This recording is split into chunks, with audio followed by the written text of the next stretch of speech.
So, just for some basic context, I like a lot of fighting games, but I suck at every one of them, including Smash Brothers. And as you might know already, the last Smash game did little to impress me. It was pretty clear that a lot of the heart, work, and talent went into the promotional material. After all, that's all that comprises the game's opening cutscene. No renders made for the game alone, no story mode cutscenes, just some cartoons made before the game was finished. Some very good cartoons, but it's indicative of how ultimately soulless it felt. I say all this because up to the point Smash 4 was primed to take the top spot before falling on its face, my pick for top single player fighting game was Mortal Kombat 9. Lots of characters, lots of content, a decently priced Game of the Year model for when it finally came out in Australia, and an honest to God story. Not just a story mode, a story. The writing wasn't ultra brilliant, but the presentation was through the roof. The bar was raised. A lot of heart was poured into a game about ripping them out. So, naturally, I had high hopes for its sequel, but after the last stupid, dumb, fun fighting game had disappointed me, I was a little cautious. Would Mortal Kombat X be more soulless than its predecessor?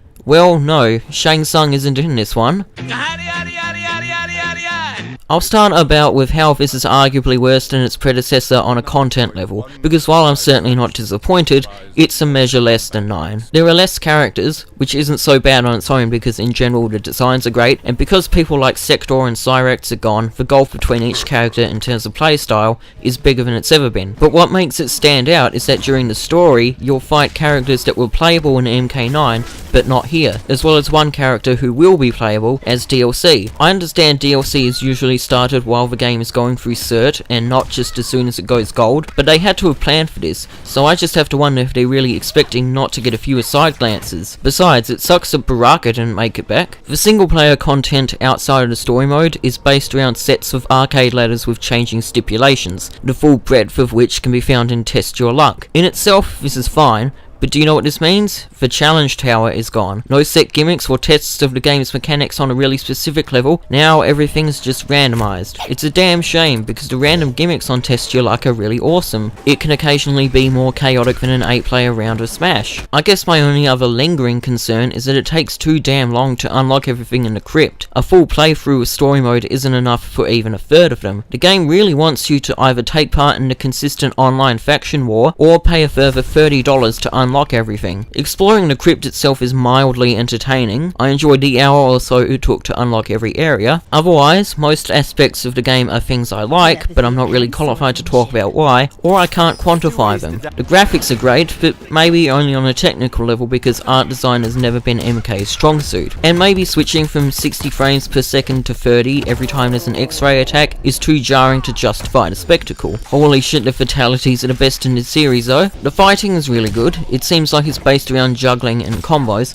but you have to work for your linkers, and there's no magic winning strategy. But I'm also not particularly good at it. Maybe I should talk about its story mode? I usually detest the new generation of fighters angle in a fighting game, because there is rarely any follow through. Looking at you, Soul Cal 5. But for Mortal Kombat X, it makes quite a bit of sense, because a lot of the characters died in the closing moments of the last story. After an opening chapter set 2 years after MK9, the game then jumps 20 years into the future, and we get to see offspring of Jax, Sonya, Johnny Cage, and Kenshi, and a younger cousin of Kung Lao. You would think it would make for a petty angle, but naturally, between Parenthood and fighting off Outworld, the Netherrealm, and Shinnok, the older generation have to have some development of their own. It's not as ham-fisted as it could have been, because this game thankfully leaves it to you to make some of the parallels apparent. But of course, this newest generation had best get ready for combat time, because Quan Chi is fixing to make a move on an amulet that contains Shinnok's soul, Shinnok being an ex-Elder God bent on taking over absolutely everything. The fact that the story is not fixed around another fighting game tournament and is essentially the first truly new story since Armageddon came out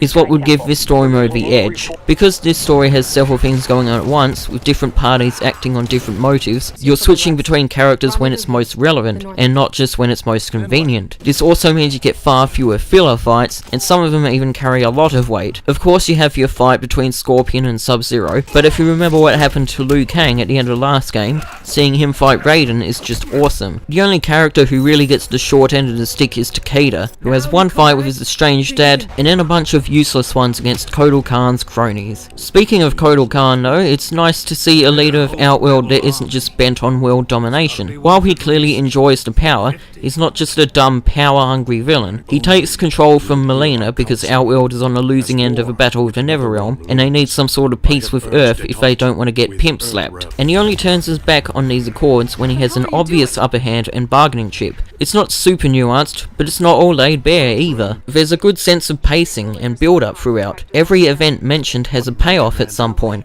though some are more obvious than others, and in general the game expects you to have played through MK9 for this story to make sense, and maybe even for you to have played through MK4 so you know who Shinnok is. It's a genuinely entertaining, fairly well written story whose psychological clashes can be just as engaging as the physical ones. The resolution is pretty bad though, especially compared to the last game. In MK9, Raiden was relying on the most last resort plan as a last ditch effort because nothing else he was trying was working, and Earthrealm was so up against the ropes it was laughable. Here though, it's basically just a straight up physical beatdown of Shinnok as he turns into a giant monster. The fact that I don't feel is a giant spoiler says how weak it is. The post-credits sequel hook, however, is awesome. Even though it's somewhat shorter than the last story mode, it's definitely a big step up, because the story isn't just a supernatural Enter the Dragon anymore, and the roster's more varied in tone, and that definitely shines through in the dialogue. Cassie Cage is basically the face of this story mode, and she earns it, but it also wouldn't be the same without each of her 3 cohorts. Hell, even Kun Jin goes beyond being a gung-ho goody two-shoes and has an interesting backstory to justify his actions. And goddamn do those cutscenes look good.